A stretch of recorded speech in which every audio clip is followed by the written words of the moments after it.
veleiro Mar Sem Fim está descendo a costa brasileira, do Amapá até o Rio Grande do Sul. No último programa, você acompanhou a saída da Ilha do Algodoal, no Pará, em direção a Bragança. Passamos pela vila de Mocooca. Depois, chegamos em Maracanã. Em seguida, entramos pela difícil barra do rio Caeté, que dá acesso a Bragança, ainda na costa do Pará. Você conheceu a cidade de Bragança e seus prédios bem conservados. Viu a praia de Ajuruteua. E a dança da marujada. No programa de hoje, você acompanha a navegação de Bragança até São Luís. E ajuda a tripulação a achar os pirajás no meio do caminho. O vento, a chuva e um belíssimo arco-íris em mar aberto. Em São Luís, um passeio de cúter pela Baía de São Marcos. A técnica natural dos marinheiros do Maranhão. O entorno da Bahia, com seus prédios antigos. A ilha de Cajual, com sua linda vegetação, suas vilas e muitos guarás. E as ameaças de poluição na baía que cerca São Luís, no Maranhão.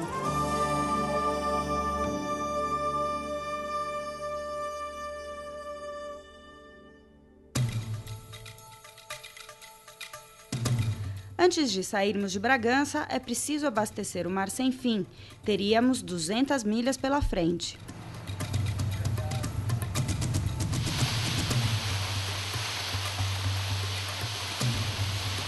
Depois de abastecido com óleo diesel e gelo, o Mar Sem Fim navega pelo rio Caeté até sair barra fora, quando então suspendemos o bote de borracha. Estávamos prontos para a travessia. Antes de iniciarmos a navegação, o comandante fala de um dos perigos da viagem, os pirajás. O vento forte prejudicou o áudio da gravação, repare. Bom, você acompanhou aí os preparativos no barco para a gente voltar para o mar, que é a nossa casa, na verdade. Nós estamos há muito tempo dentro de rios e agora estamos saindo de Bragança, deixamos o rio Caeté, estamos deixando o rio Caeté para trás e vamos para o mar em direção a São Luís do Maranhão. São 200 milhas, a gente faz uma média aí de 6 milhas por hora, quer dizer que num dia, mais ou menos, nós andamos 150 milhas, quer dizer que nós vamos demorar aí uns 2 dias para chegar em São Luís do Maranhão. Você vai poder acompanhar a rotina de bordo, a rotina dentro de um veleiro, o dia a dia da tripulação, o que cada um faz em cada hora e as coisas que nos cercam, os perigos. E para começar, eu chamo a atenção de quando você vê assim o dia está relativamente limpo e uma nuvem aqui bem centralizada, isso se chama um pirajá. A gente costuma chamar esse tipo de nuvem de pirajá. É uma nuvem localizada que quando ela passa, ela sempre traz um vento forte, uma chuva forte, mas dura poucos minutos e vai embora. Mesmo assim, a gente tem que ficar super ligado, porque se você tiver com todas as velas em cima e entrar um bichão desse, às vezes com 40 nós de velocidade, você pode sofrer um dano severo na mastreação do barco. Então a tripulação tem que estar esperta todo o tempo procurando os pirajás. Você vai procurar pirajá com a gente, ok? Até lá.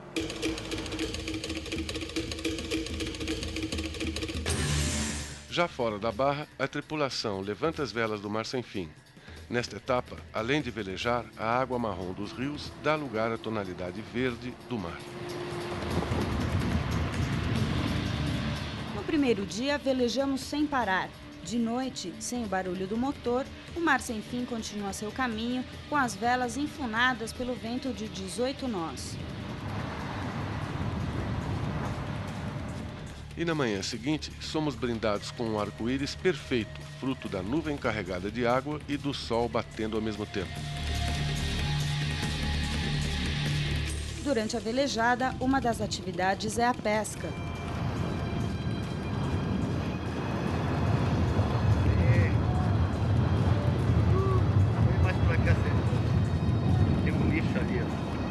continua a caça aos pirajás. Veja esta cena e descubra onde ele está.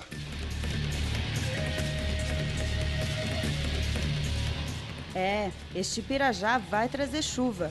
Melhor fechar as gaiutas.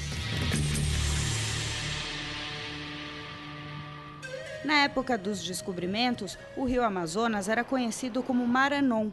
O comandante João Lara Mesquita relembra a descoberta do estado do Maranhão pelos nautas. Quem de fato descobriu o Maranhão foi um dos comandantes de uma das naus da expedição de Martim Afonso de Souza, que no primeiro programa dessa série eu já falava.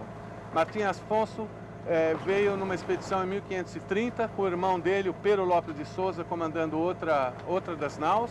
O Pero Lopes de Souza também fez o relato minucioso da viagem, contando em detalhes tudo. E eles vieram aqui com uma armada grande para tentar afastar um pouco os piratas já portugueses, espanhóis, ingleses, franceses, que já naquele tempo ficavam assim, ó, atrás do pau-brasil, das Índias, das penas dos Guarás e etc. Enfim, o Martim Afonso chegou em Pernambuco e resolveu descer para o sul, porém ele mandou um dos pilotos deles, o Diogo Leite, subir para o norte até a Foz do Maranhão, que naquele tempo era chamado de Maranon, em função de alguns escritos do próprio Pinzon.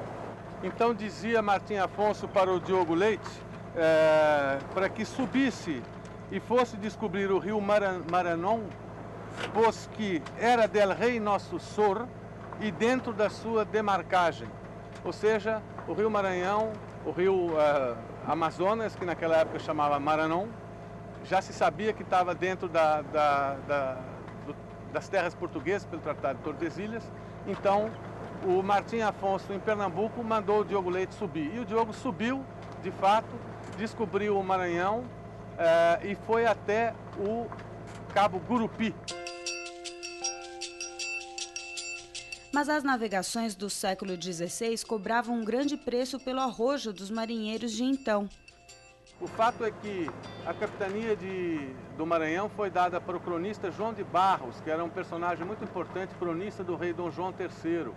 E ele ganhou essa capitania hereditária. E ele, junto com Aires da Cunha, que era outro personagem famoso na época, armaram uma expedição que foi a segunda maior expedição armada em todo o século XVI, só perdendo para a expedição do próprio Cabral, que tinha 13 navios e 1.200 homens.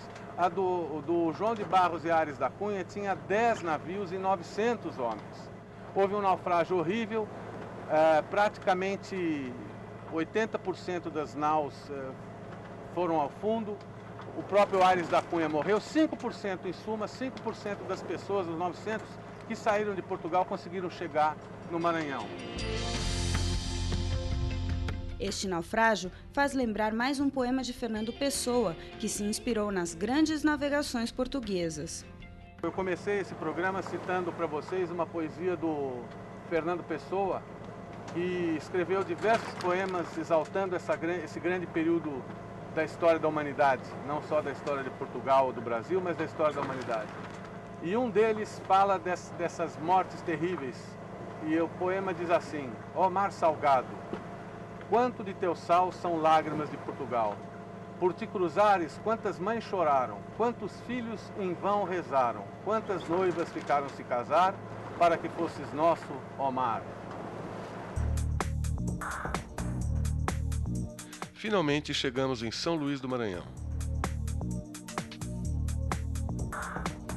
Depois da chegada, a primeira providência é fazer a barba e tomar um bom banho, com a palavra o comandante. Bom, e depois de 2 dias de uma navegada tranquila, gostosa, serena, onde a gente só teve a companhia de um ou outro pirajá no meio do caminho, chegamos aqui a São Luís do Maranhão, a belíssima cidade de São Luís do Maranhão, depois de 200 milhas de navegada de Bragança até aqui. No próximo bloco, um passeio de cúter, lindo barco tradicional do Maranhão, pela Baía de São Marcos.